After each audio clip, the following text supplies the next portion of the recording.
So நம்ம இப்போ பார்க்க போகிறது என்னன்னா ரீசெட் சின்க்ரோனைசேஷன் பார்க்க போகிறோம். ஸோ ஆல்ரெடி நம்ம 2-stage சின்க்ரோனைசேஷனும் சிடிசி பேசிக்ஸ் மெட்டாஸ்டபிலிட்டி இது எல்லாத்தையுமே டிஸ்கஸ் பண்ணியிருந்தோம். பட் இந்த இடத்துல நம்ம ரீசெட் சின்க்ரோனைசேஷன் பற்றி பார்க்க போகிறோம். ஸோ ஃபர்ஸ்ட் ஆஃப் ஆல் நமக்கு ஒரு சிடிசி அப்படின்னு வரும்போது கிளாக் ரிலேட்டடான விஷயம் வந்துச்சு. அதே மாதிரி இங்கே வந்து ரீசெட் ரிலேட்டடான விஷயமும் வந்து டொமைன் கிராஸ் பண்ணி மெட்டாஸ்டபிலிட்டி வரதுக்கு வாய்ப்பு இருக்குது. ஸோ அதை ஃபிக்ஸ் பண்ணுறதுக்கு தான் ரீசெட் சின்க்ரோனைசேஷன் அப்படின்ற ஒரு கான்செப்ட் வந்து உள்ள வருது. ஸோ இந்த ரீசெட் சின்க்ரோனைசேஷன் அப்படின்னு வரும்போது இது வந்து அசின்கோனஸ் ரீசெட்டாக இருக்குது அப்படின்னும் போது டெஃபினட்டாக அந்த ரீசெட் வந்து இண்டிபெண்ட்டாக தான் வந்து ஒர்க் ஆக போகுது.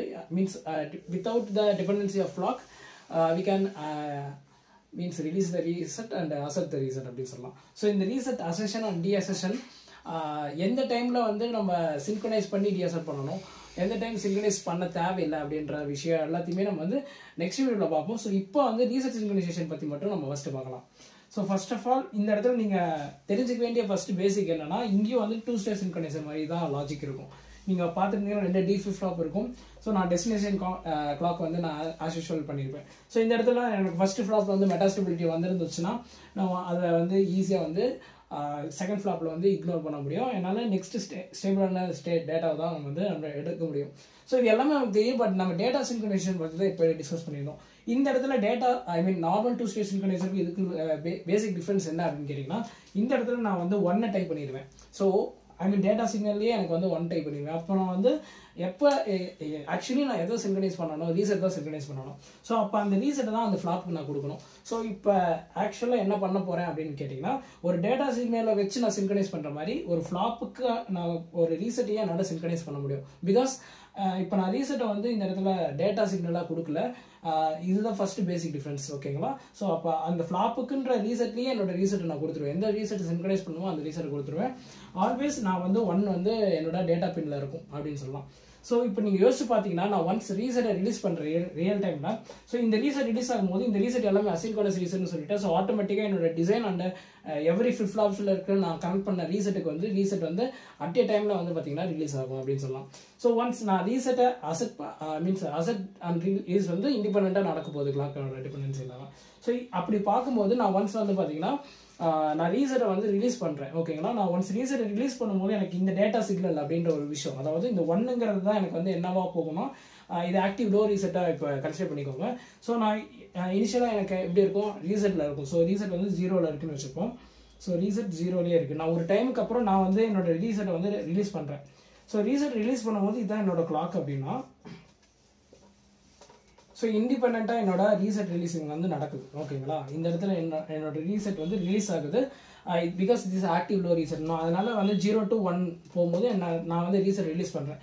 அப்போ நான் ரீசெட் ரிலீஸ் பண்ணும்போது இந்த ஃபர்ஸ்ட் ஃப்ளாப்லேருந்து இந்த 1 வந்து பைபாஸ் பண்ணி எங்கே கொண்டு போகும் அப்படின்னு கேட்டிங்கன்னா, இந்த அவுட்புட் வந்து எனக்கு இங்கே கிடைக்கும். ஓகேங்களா? இந்த கியூங்கிற இடத்துல எனக்கு இந்த ரீசெட் சிக்னல் கிடைச்சிருக்கும். கரெக்டுங்களா? நெக்ஸ்ட் ஃப்ளாப்பில். ஸோ இந்த இடத்துல வரும்போது இந்த ஒரு விஷயம் இருக்குல்ல. ஸோ இந்த அசெஷன் நீங்கள் டேட்டா சிக்னல் எப்படி செட்டப் அண்ட் ஹோல் டைம் வந்து பார்க்குறீங்க, அது ஒரே ஸ்டேபிளாக இருக்கணும்னா, ஸோ அந்த மாதிரி இந்த ரீசெட் ரிலீஸ் அப்படின்ற ஒரு விஷயமும் வந்து பார்த்தீங்கன்னா வித் ரெஸ்பெக்ட் டு அது கிளாக்ல இருக்கா அப்படின்ற ஒரு விஷயத்த பார்க்க வேண்டிய சுச்சுவேஷன்ல இருக்கும். பிகாஸ் இந்த டேட்டா சாம்பிளிங் அப்படின்னு வரும்போது ஒவ்வொரு பாசேஜ் கிளாக்ல வந்து நான் டேட்டாவை சாம்பிள் பண்ண போறேன்.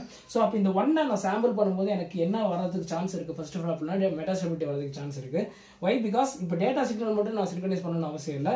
இந்த ரீசெட் ரிலீஸும் வந்து ஒரு பெரிய விஷயமா இருக்கு. பிகாஸ் நான் சென்சிட்டிவிட்டியில் என்ன போட்டிருப்பேன்னா, பாசேஜ் கிளாக் நெகேஜ் ரீசெட்னு போட்டிருப்பேன். ஸோ அப்போ நான் ஈச் டைம் பாசேஜ் கிளாக் வரும்போது எனக்கு என்ன வரதுக்கு இன்னொரு சான்ஸ் இருக்குன்னா, இந்த ரீசெட்டோட ரிலீஸ் ஆகிறதுக்கு சான்ஸ் இருக்கு. ரைட்டா?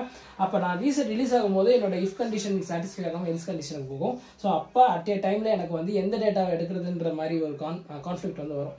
ஸோ இந்த அசெஷன் வந்து அந்த stable setup time whole time மாதிரி இந்த ரீசெட் சிக்னலுக்கு என்ன டெக்னிக்கல் வேர்ட் சொல்கிறாங்க அப்படின்னு கேட்டிங்கன்னா, reset removal and reset recovery அப்படின்ற ஒரு விஷயம் சொல்லியிருப்பாங்க. ஸோ இது நெக்ஸ்ட் வீடியோவில் நம்ம அந்த டிஎஸ்எஷன் அசெஷன் வந்து சின்க்ரோனைஸ் ஆகணுமா ஆகக்கூடாதுன்ற ஒரு விஷயத்தை டிஸ்கஸ் பண்ணும்போது அதை பற்றி டீட்டெயிலாக பார்க்கலாம்.